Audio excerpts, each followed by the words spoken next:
everyone, I'm Judith Jones, food and travel editor of the Gourmet Travelista, and today I'm going to be showing you how to make an oven barbecued brisket, a great way to get that barbecue flavor in your oven. So what you're going to need is one 14-ounce can of diced tomatoes, a quarter cup of Worcestershire sauce, a quarter cup of cider vinegar, 4 teaspoons of chili powder, 4 teaspoons of paprika, 2 teaspoons of cinnamon, 2 shallots which we've minced, 1 teaspoon of dried oregano, 1 teaspoon of salt, 2 cloves of garlic which we've minced, and a quarter cup of dark brown sugar. And over here we have our gorgeous brisket. This is a 4-pound flat cut brisket, and we have trimmed all the fat off there like you can see. Now, brisket is it's a muscle, it's fibrous, and so it needs to be slow cooked, cooked over a long time, and tenderized. So first of all, we're gonna make up a kind of barbecue type of rub to put all up on there, and it's gonna taste great.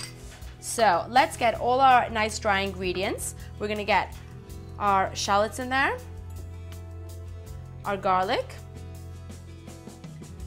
our salt, and our oregano. Then we'll put in our cinnamon, our lovely paprika, just gonna give it a nice kick, and that chili powder. Let's mix that all in. All right, and that's just gonna be a great rub, and it's gonna all infuse in when we put it in the refrigerator overnight. Now it's the fun part, and we're gonna get our hands dirty, and so this is gonna be rubbed all over our brisket. So let's move our brisket over here and just get a nice amount, and we'll just rub it in there like so. Now brisket is a fairly inexpensive cut of meat, and it goes a long way, and it just tastes beautiful. So we're gonna rub both sides of the brisket like so before we put it in the fridge. So now that's all done, we're gonna cover it with saran wrap, put it in the fridge for at least 8 hours or overnight if you can.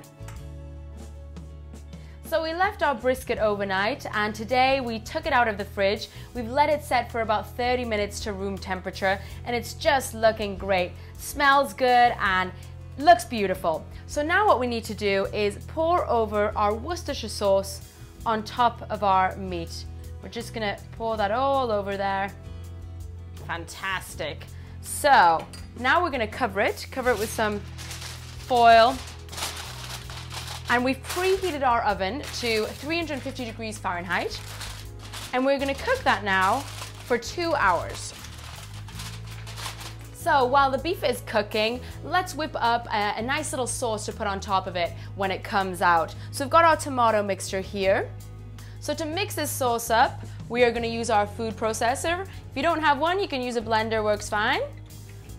Our cider vinegar went in there, and our brown sugar.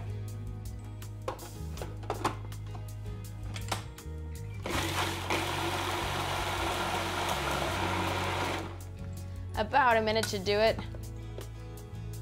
Okay, so we'll put that in a bowl, and we can set that aside now until our beef comes out the oven, and that's gonna go right on top of it.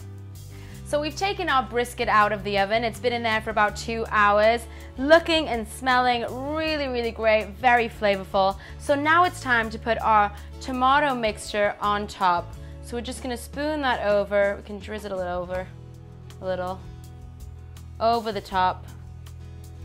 So as all of that is on there, we're gonna cover it again, and we're gonna put it back into the oven, again at 350 degrees Fahrenheit for an hour and a half, and we're gonna keep basting those pan juices every 30 minutes or so.